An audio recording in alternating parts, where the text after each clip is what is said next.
Oh, he's so cranky.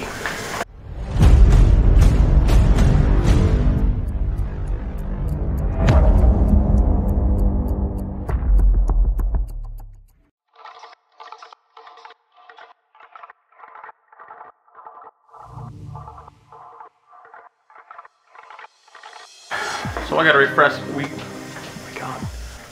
Got a request from my friend Carly Jones, who follows both podcasts, and she's a subscriber here.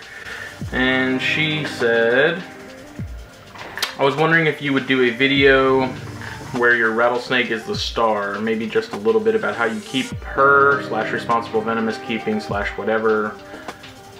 I love our native hots. I shall oblige. So as you can hear, this is my Western Diamondback, the Grouch. And this video, please let it be known that I am in no way saying you should get into Venomous. I take the Venomous thing very seriously. It's not something where you just kind of jump in and just go and buy anything Venomous, or see a Rhino Viper, or Gaboon Viper, or whatever's commonly sold at shows. You really need to kind of know your limits and know what you're doing before you just get into Venomous, because they're very serious. I mean, there's a potential for life and death with these snakes, and so there's a whole host of factors to keep in mind. Is it legal where you live to keep them?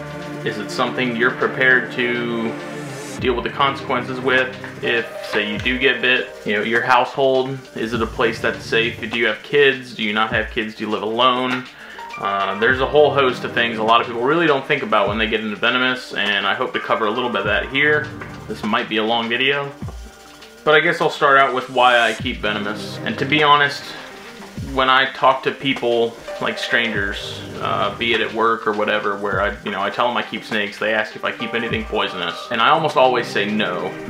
And that's not because they said poisonous instead of venomous, I know what they meant, whatever. I say no because I really, A, don't feel like having to explain it to them or maybe justify it, and B, I don't do it for the attention. I do it because I genuinely have a fascination and a love for venomous reptiles, even though all I keep right now is this Western Diamondback, and then I have a Southern Copperhead, or whatever their scientific or common name is for it now. They just changed it up recently. I keep these things entirely just for me and my enjoyment. I don't keep them for shock value, to try and be cool, or any of that. I genuinely keep them because rattlesnakes are awesome, copperheads are awesome. That's all I have right now because I really don't want to get into exotic venomous right now. So in terms of getting into whether you're the debate of keeping native versus exotic venomous, that's another thing that people don't kind of think about a whole lot, and my take on that is, if you keep native, you have a much better chance of walking away from that bite and / or having all your fingers and or limbs. The thing with exotics is, say you're keeping, what's common right now? Atheris chlorecus. I don't even know the common name. I know him as chlorecus. I saw a handful of those at a show last year, I think, and I find that interesting because a lot of people see those snakes, especially Atheris, and don't realize, or maybe they do realize and they keep them anyways, but there's no antivenom for Atheris. It doesn't exist. They use Echis serum, I think, and that's kind of been the only one that's had any real success. Man, I am really struggling. They get into exotic venomous and they just assume, I'll go to the hospital, doctors will know what to do, they'll take care of me. What they don't realize is 99.9% of doctors probably don't know what a bush viper is or Atheris chlorecus. They're not familiar with that. They probably don't even know that species is even really a thing. And so then the struggle goes to whoever has to find you anti-venom. A lot of people think they're going to go to the hospital and they're going to be conscious and kind of aware of what's going on, which may be the case with a good bit of bites, but there are some where people were, 20 minutes after being bit, they were unconscious, their blood pressure bottomed out, maybe not even from a bush viper bite, but just in general. And you then can't communicate with your doctor, so now the doctor's in even more of a difficult place, because they can't ask you what happened or what bit you, and then they don't, even if you are conscious, they don't know if you're just some whack job who thinks they have what they have, or if you actually know what you're doing and what you're talking about and can verify that that information is accurate. But with native, fortunately here in the States, we have polyvalent antivenoms that cover rattlesnakes, copperheads, cottonmouths. So our snake bites here in the States are pretty easily treated, pending the doctor knows what they're doing and they're not a complete moron. Most hospitals are going to have it available, hopefully. That's another thing, nothing is guaranteed. You don't know if your hospital is going to have it. They might have to get it from somewhere else. That also buys into more time of waiting for treatment, which means more tissue, because time is not your friend when it comes to bites. So I personally stick to native. I would love to get into exotics, but because I kind of know my limits, and I don't necessarily want to take that risk just for the sake of keeping that snake, I just stick to this stuff.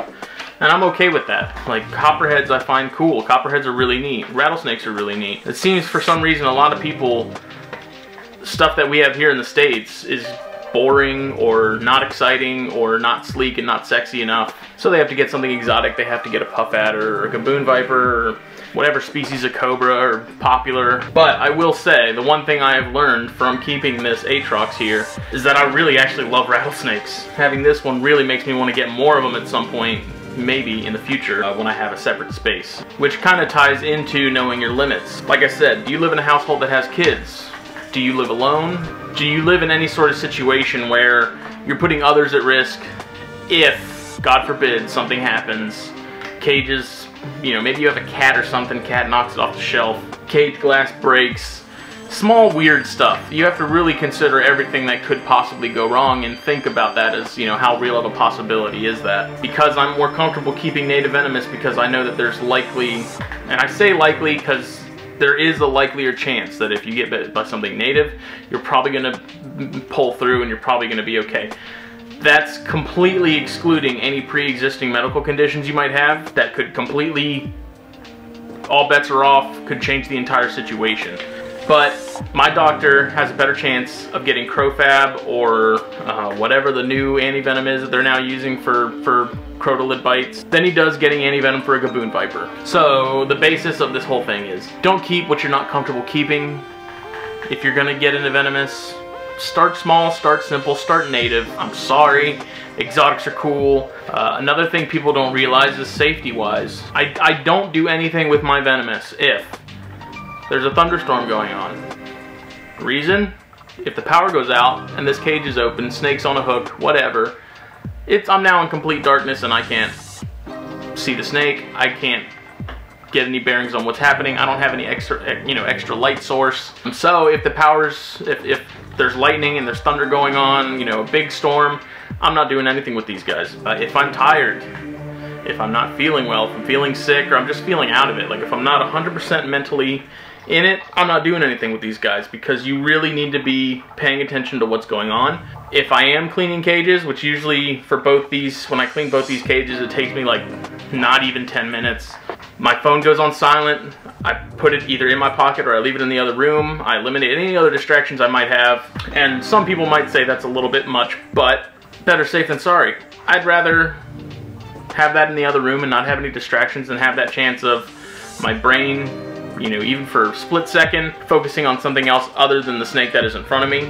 You don't see me, you know, I don't take pictures with them outside the cage. I don't do anything like that. If they're in the bucket and I'm cleaning, I might snap one from them inside the bucket. But pictures of me, like tailing them, pinning them, having them on a hook, anything like that, I don't do that. It's stupid. It's an unnecessary risk.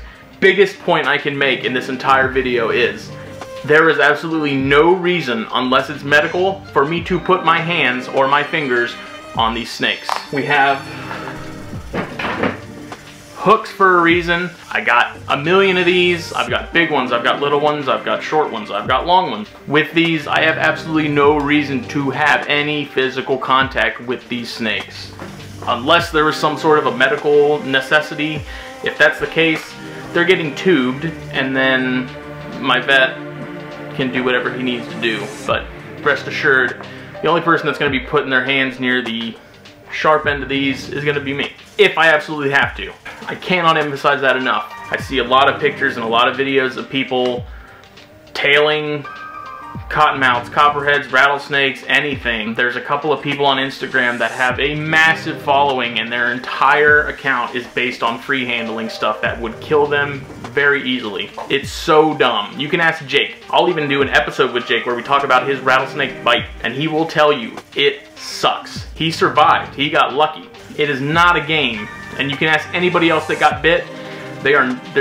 They see free handling and it instantly makes their stomach turn because they know what kind of surprise is waiting for that person the day shit hits the fan. As far as cages go, the only thing I really trust and want to use, unless I have a specific room that is lockable, sealed, completely escape proof, are these neodicias. Obviously I'm not going to open this up and show you how it works, but it's nice because it's one way in, one way out, one single sliding pane. There is a vent on top that's double screened, and then there's a hole for a lock. Both of my cages are locked. Both of my cages are labeled. This is Danger, Venomous Reptiles. I have the common name, I have the Latin name. I need to redo these because it's not very legible, which is another thing. I have these labeled because if something ever happened to me, like EMS has to come in and get me, say my fat ass had a heart attack or something, and so EMS has to come in and get me out of my room. That's just a scenario.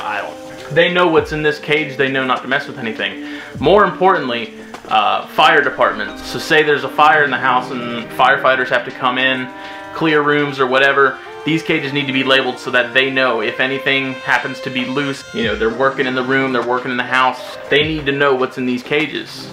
Even police, for whatever reason. Something happens, cops have to come in, maybe there's a break-in or something and we don't, we're not home. These cages need to be labeled so that they know what's in them and they know not to go near them. These stickers are crazy cheap. You can get them, I think, on like Etsy or something like that. I Googled cage labels. They popped right up. I think I paid like, I don't know, something between $7 and $11 for them, I think. Something super easy to do. That's an easy preventative measure. Locks and labels are a big deal. Like, people need to know what's in this cage in case of an emergency. There's no reason to not pay for this. There's no reason not to buy a lock. You can get them from Walmart or Dollar General for cheap. The only person that has the key to these is me. I have a backup. I have my main one. You just have to have all your bases covered with Venomous. It's really no joke, and I really do take it crazy seriously if you haven't already noticed. And then I'll go ahead and say it since we're kind of on the topic of bites and exotics and, well, keeping Venomous in general. But if you keep Venomous and you don't have one of these bite protocols from the Florida Snake Bite Institute, you're a moron. This one in particular covers North American pit vipers. He has some that cover elapids. He has some that cover multiple species in different regions. Some of them are going to be species specific. You'd be an idiot not to have this. And this is essentially what this is for, is if I get bit, God forbid, I don't plan on that happening, but stuff does happen. I'd rather have this and not need it than need it and not have it. And that's my mantra with pretty much anything Venomous related. So say I get bit. I take this to the hospital with me, make sure the doctor, whoever's taking care of me or handling the situation, gets this. This is basically, it just has an introduction, gives a list of some local effects, it breaks down species, medical management, it's got a list of contacts for any of the doctors who maybe don't know what's happening and maybe need to get a second opinion on something or whatever. It's got intensive care management. It's got, basically, you give this to the doctor and it will greatly increase your chances of walking away from this situation. Because a lot of people don't realize, like, snake bites are not a thing doctors see very often. And so for one to just kind of walk up, and especially if it be something exotic, they're kind of like, I don't know what I'm supposed to even do with this. I've treated maybe a copperhead bite or two in their career. They really don't see snake bites that often. So with the bite protocol, it's really a no-brainer. Just have this handy. Don't have it buried somewhere in a bookshelf where you'll forget about it, and then when something happens, you're now scrambling for it, wasting time looking for it. I keep this right next to the cages, easy access, just grab it and run if I have to.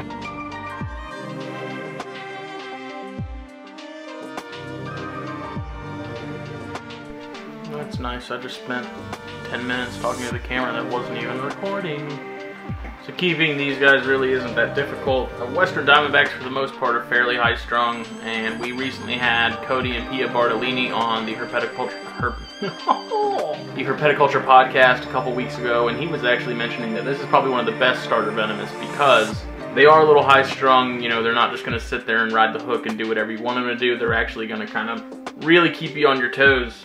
And this one does exactly that. Usually when I have to clean the cage or something, if I open it up and start to hook her, she kind of spazzes out and does a few laps around the setup, which I'd let her do. I just let her do her thing, burn off some steam, and then she'll usually stop, and then she'll just stand there in that classic rattlesnake pose, going off like crazy, just waiting for me to get too close. But the point is, like, I have the patience to just let her do whatever she's gonna do, and then when she's done doing it, then I take her out and move her and do whatever I need to do. I don't rush it. I don't try to force her to go anywhere if she doesn't want to go. The big thing is just kind of letting them do their thing within reason. Obviously, you're not going to let them roam around the room or take off the table and go all over the place, whatever. I know she's going to spaz out. I plan for it. I expect it. And then I remove her and clean or feed or whatever else needs to happen. They're probably responsible for a very good majority of the snake bites in the country because their range is huge. They're very common in their range. They would be probably second to copperheads. Copperheads cause a lot of bites, especially here in the southeast, because they're a very common species. But out west, when you get into Texas and all those other places, these guys, they reproduce like rabbits, and they're just a very common snake. And they're also, they have killed people in the past. It's fairly well documented. But I keep her in a simple setup because that's just how I like to keep Venomous. I know over in Europe, especially a lot of the bush viper guys and all that stuff, they keep theirs in vivariums that are immaculate and they look amazing and they are great. Personally, the less stuff that's in the way when I'm having to do anything, the better. So she just has a hide and a water bowl, and that's it. And I mean, some people aren't going to like that, but when it comes to safety and stuff like that, like I said, the less in the way and the less going on inside of this, the better. It is what it is. The copperhead setup, which I will show some right now, does have cypress mulch and some wood, a wood hide, and a water bowl, so there's a little bit more going on in that.